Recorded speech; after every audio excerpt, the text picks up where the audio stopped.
আল্লাহর তরফ থেকে যুগে যুগে যেরকম বড় বড় জালিমদেরকে দুর্বল জিনিস দিয়ে ধ্বংস করা হয়েছে, নমরুদকে ল্যাংড়া মশা দিয়ে আর আব্রাহাকে আবাবিল পাখি দিয়ে, ঠিক তেমনি ভাবে এই যুগের লেডি ফিরাউন, বাংলার জগদ্দল পাথর, নাস্তিক ও মুরতাদদের গডমাদার, একে ধ্বংস করার জন্য আল্লাহ বড় কোনো শক্তি পাঠান নাই। স্কুল কলেজ মাদ্রাসার ছোট ছোট বাচ্চাদেরকে আবাবিলের মতো ঝাঁকে পাঠিয়ে দিয়েছেন, যা ওর রান্না খাবার, ওদের খাবার খেতে দেওয়া যাবে না, ওর বক্তব্য রেকর্ড করতে দেওয়া যাবে না, ওকে যেখানে বা ওকে ছেড়ে।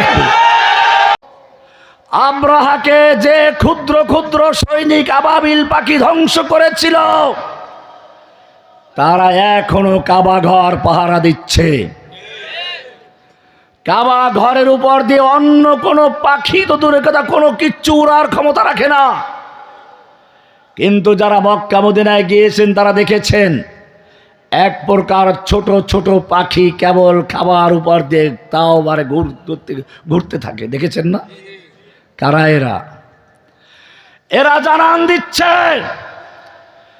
আবার যদি কোনো আব্রাহা কাবার দিকে হাত বাড়ায় সে হাত ভেঙে দেওয়ার জন্য, আবার যদি কাবার দিকে কোনো আব্রাহার শিষ্যরা পা বাড়ায় সে পা ভেঙে দেওয়ার জন্য আমরা আবাবিল পাখি এখনো সজাগ রয়েছি। বাংলার জমিনের আবাবিল পাখি স্কুল কলেজ মাদ্রাসার ছাত্র ভাইয়েরা, তোমরা আবাবিলের মতো মাঠে নেমেছিলে, জেনে রাখো তোমাদের কাজ শেষ হয়ে যায় নাই। ওই আবাবিল যেরকম ভাবে কাবাকে পাহারা দিচ্ছে, জেনে রাখো বাংলাদেশ একটা মসজিদ, এই মসজিদের পাহারাদার তোমরা, কিয়ামত পর্যন্ত তোমাদেরকে পাহারাদারি করতে হবে ইনশাআল্লাহ। আমি আপনাদেরকে ইতিহাস থেকে একটা গল্প শোনাতে চাই। আল্লাহর নবী সাহাবী ওমর ইবনে খাত্তাবের খেলাফতকাল, ভুল বলছি, আলী রাদিয়াল্লাহু তাআলা আনহু খেলাফতের সময় আমিরে মুআবিয়ার সঙ্গে খেলাফতের বিষয় নিয়ে যুদ্ধ চলছিল। রোমের সম্রাট এই সুযোগ নিয়ে আমিরে মুআবিয়ার কাছে পত্র লিখল, আমরা জানতে পেরেছি তোমার খলিফা তোমার প্রতি অসন্তুষ্ট, তোমার সঙ্গে যুদ্ধে লিপ্ত। তুমি যদি আমাদের সহযোগিতা চাও তাহলে রোম সম্রাট তার পূর্ণ শক্তি দিয়ে তোমার সাহায্য করার জন্য প্রস্তুত। আমিরে মুআবিয়া আল্লাহর নবীর ইউনিভার্সিটির ছাত্র, তাকে বুঝতে আর বাকি রইল না। তিনি বুঝতে পারলেন আমাদের পারস্পরিক যুদ্ধের সুযোগ নিয়ে মুসলিম ভূখণ্ডকে ধ্বংস করার জন্য এই লোকগুলো চক্রান্তে লিপ্ত হয়েছে। তিনি উত্তর দিলেন, ইয়া কালবার রোম, ওহে রোমের কুকুর, আমার খলিফার সঙ্গে আমার যুদ্ধ হচ্ছে, এই সুযোগ নিয়ে যদি মুসলিম ভূখণ্ডের দিকে একটা কদম বাড়াও তাহলে জেনে রাখবি আলীর পক্ষে যুদ্ধ করতে গিয়ে প্রথম যেই লোকটা জীবন দেবে সে হচ্ছে আমিরে মুআবিয়া রাদিয়াল্লাহু তাআলা আনহু।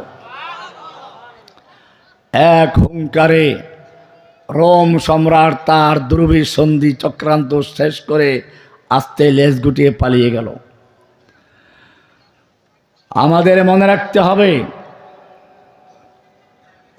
এখনো আমাদের বিরুদ্ধে চক্রান্ত হচ্ছে, বিভিন্ন রকমের ফাটল ধরবার চেষ্টা করছে, অনেক নেতাদেরকে টাকা পয়সা দিয়ে ক্রয় করা হচ্ছে, ভয় দেখানো হচ্ছে। আবার যারা তাদের লোভের সামনে মাথা না নত না করে তাদেরকে গাড়ি চাপা দিয়ে হত্যা করার চক্রান্ত হচ্ছে। গোয়েন্দারা প্রায় খবর দেয় আপনারা চলতে সাবধানে চলবেন, গাড়ির পিছনে লোক রাখবেন, আপনাদের গাড়ি রাখবেন। কেন? এখন তো রোডঘাট মোটামুটি নিরাপদ, কারণ এখন তো আর সোনার কি যেন সোনার ছেলেরা নেই, যারা রাস্তায় মানুষকে লুট করতো, ডাকাতি করতো, ছিনতাই করতো, ধর্ষণ করতো, সেই সব লোক তো এখন আর রাস্তায় নেই। তাহলে ভয় কিসের? বলে যে না, তারা এখনো আছে, ঘাপটি মেরে আছে। আপনাদের মতো যারা দেশের পক্ষে, ইসলামের পক্ষে কথা বলে তাদেরকে গাড়ি চাপা দিয়ে হত্যা করার চক্রান্তে নেমেছে ভারতের রয়ের দালালেরা। ভাইরা আমার, আজকে এই হিন্দুদের এত বড় সাহস হলো কোত্থেকে? আমি আপনাদেরকে বলবো, আল্লাহর নবী একটা হাদিসে কথা বলেই গেছেন, ইউশিকু আইয়াতাদাআল উমাম, অচিরে এমন একটা সময় আসবে যখন কাফের গোষ্ঠীগুলো জাতিসংঘ নামে, ন্যাটোর নামে হোক, বিভিন্ন নামে তারা একে অপরকে আহ্বান করবে, আসো আমরা একত্র হই মুসলিমকে ধ্বংস করার জন্য। যেরকমভাবে দস্তরখানে খাবার তৈরি করে, খাবার রেডি করে খাদকদেরকে ডাকা হয়, ঠিক তেমনিভাবে গোটা দুনিয়ার ইহুদি খ্রিস্টানরা, নাস্তিক মুরতাদরা, পৌত্তলিকরা, মুশরিকরা একে অপরকে আহ্বান করবে মুসলিমদের ধ্বংস করার জন্য। আল্লাহর নবীর সাহাবীরা বললেন, ইয়া রাসূলুল্লাহ, তখন কি মুসলিমদের সংখ্যা কম হবে? আমরা অল্প কয়েকজন মুসলিম, আমাদের ভয়ে রোম পারস্য পর্যন্ত থরথর করে কাঁপে, ওই সময় এদের এত বড় সাহস হবে কি করে? আল্লাহর নবী বললেন, না, তখন তোমাদের সংখ্যা অনেক বেশি হবে, কিন্তু জেনে রাখো তোমাদের মুসলিমদের অবস্থা হবে ওয়ালাকিন্নাকুম গুসাউন কাগুসাইস সাইল, ঝড় তুফানের সময়, প্লাবনের সময় পানির উপরে যেমন কচুরিপানা খড়কুটা ভাসে, মুসলিমদের ইমানের অবস্থা হবে সেই খড়কুটার মতো। তাদের অন্তরের ভিতরে অহান ঢুকিয়ে দেবে। অহান, অহান কি বললাম? সাহাবায়ে কেরাম প্রশ্ন করলেন, আমার ওয়াহান ইয়া রাসূলুল্লাহ, হে আল্লাহর নবী, ওয়াহান কি জিনিস?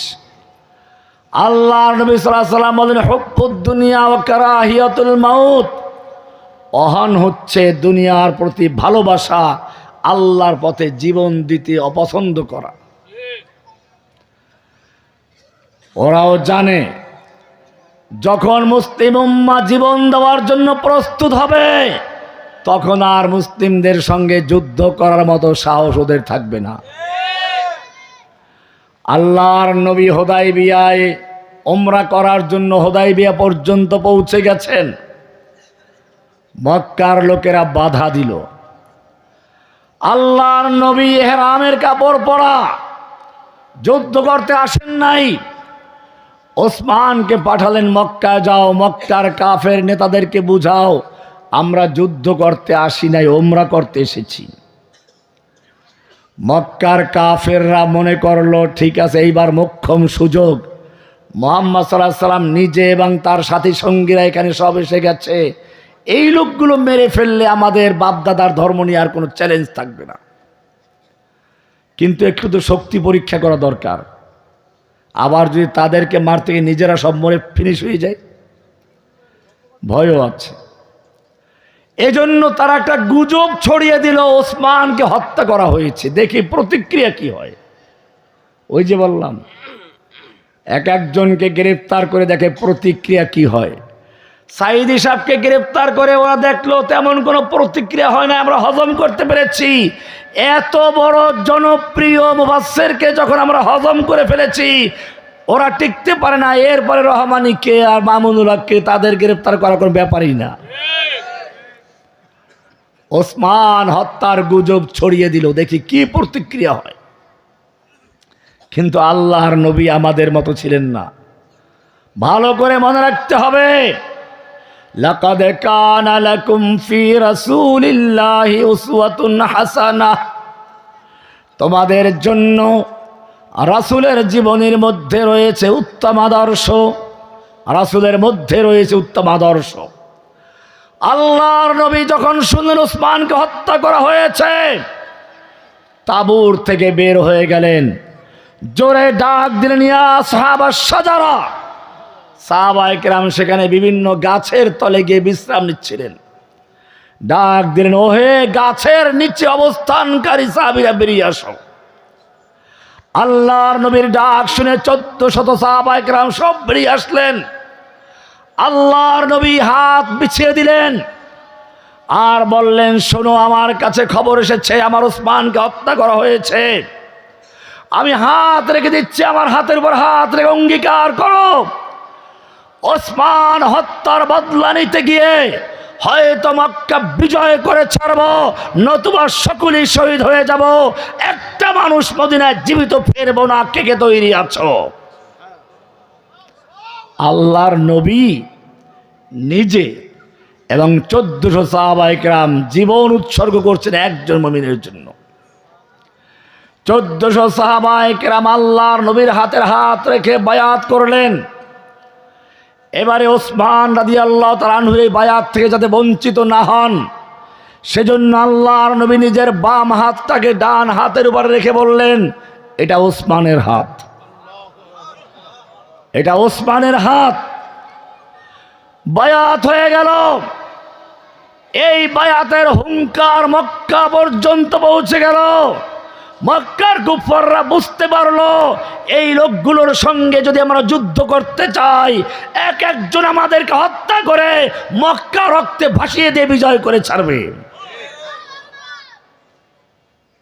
যদি বাংলাদেশে এমন একটা ঐক্যবদ্ধ বায়াত হয়ে যায়, জেনে রাখবেন মক্কার মূর্তি পূজকরা যেমন ভয় পেয়ে চুক্তি করতে বাধ্য হয়েছিল, এই বাংলার নয়, ইন্ডিয়ার নয়, গোটা দুনিয়ার পৌত্তলিকেরা মুসলিমদের কাছে আত্মসমর্পণ করার জন্য তৈরি হয়ে যাবে।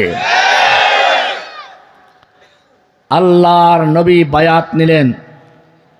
মক্কার কুফফাররা ভয় পেয়ে তারা সমঝোতার জন্য চুক্তি করার প্রস্তাব নিয়ে আসলো, যা হুদায়বিয়ার সন্ধি নামে ঐতিহাসিকভাবে স্বীকৃত। এই বায়াত শুধু মক্কা পর্যন্ত পৌঁছে নয়, 7 আসমান ভেদ করে, লৌহ কলম ছেদ করে আল্লাহর আরশ পর্যন্ত পৌঁছে গেছে। আরশ থেকে ঘোষণা হয়েছে, লাকাদ রাদিয়াল্লাহু আনিল মুমিনিনা ইয ইউবাইউনাকা তাহতাশ শাজারা। আল্লাহ তাআলা মুমিনদের প্রতি সন্তুষ্ট হয়ে গেছেন, মুমিনদের প্রতি রাজি খুশি হয়ে গেছেন যখন তারা আপনার হাতে হাত রেখে বায়াত করছিল গাছের নিচে বসে। শুধু এ পর্যন্তই নয়, এরপরে একটু আগে গিয়ে সূরা ফাতহ এর আয়াত এটা, আল্লাহ তাআলা সামনে গিয়ে বলছেন, ইন্নাল্লাযীনা ইউবাইউনাকা ইন্নামা ইউবাইউনাল্লাহ। হে নবী, আপনার হাতের উপরে হাত রেখে যারা বায়াত করছিল, ওরা আপনার হাতে হাত রেখে বায়াত করছে না, বরং স্বয়ং আল্লাহর হাতের উপরে হাত রেখে বায়াত করেছে। ইয়াদুল্লাহি ফাওকা আইদিহিম, তাদের হাতের উপরে স্বয়ং আল্লাহর হাত ছিল। জোরে বলুন সুবহানাল্লাহ। একজন মুমিনের জন্য স্বয়ং আল্লাহর নবী জীবন উৎসর্গ করছেন, আর এখন হাজার ওসমান পৃথিবীর বিভিন্ন কারাগারে বন্দী অবস্থায় রয়েছে। বাংলাদেশের কারাগারে এখনো হাজার হাজার আলেম ওলামা মুসলিম তরুণীরা বন্দী হয়ে আছে, যারা কোরআনের ভাষায় ফরিয়াদ করছে, রব্বানা আখরিজনা মিন হাযিহিল ক্বরিয়াতিজ যালিমি আহলুহা। সূরা নিসার 75 নম্বর আয়াত আল্লাহ বলছেন, ওমা লাকুম লা তুকাতিলুনা ফি সাবিলিল্লাহ। হে যুবকেরা, তোমাদের কি হলো? তোমরা আল্লাহর রাস্তায় যুদ্ধ করছো না। ওয়াল মুস্তাদআফিনা মিনার রিজালি ওয়ান নিসাই ওয়াল ফিলদান, অথচ অসহায় নারী পুরুষ শিশুরা ফরিয়াদ করে বলছে, রব্বানা আখরিজনা মিন হাযিহিল ক্বরিয়াতিজ যালিমি আহলুহা। হে আমাদের রব, তুমি আমাদেরকে জালিম অধ্যুষিত জনপদ থেকে, জালিমদের হাত থেকে রক্ষা করো, জালিমদের হাত থেকে বাঁচাও। ওয়াজআল লানা মিন লাদুনকা ওয়ালিয়া, আমাদের জন্য পাঠাও তুমি তোমার পক্ষ থেকে নেতা। ওয়াজআল লানা মিন লাদুনকা নাসীরা, তোমার পক্ষ থেকে আমাদের জন্য ত্রাণকর্তা পাঠাও, সাহায্যকারী পাঠাও। ও যুবকের, আমি জিজ্ঞেস করতে চাই, আল্লাহর পক্ষ থেকে যে আহ্বান এসেছে, এই আহ্বানে সাড়া দেওয়ার জন্য আসমান থেকে ফেরেশতা নয়, তোমাদেরকে তৈরি হতে হবে। কে কে তৈরি আছো? লিল্লাহি তাকবীর।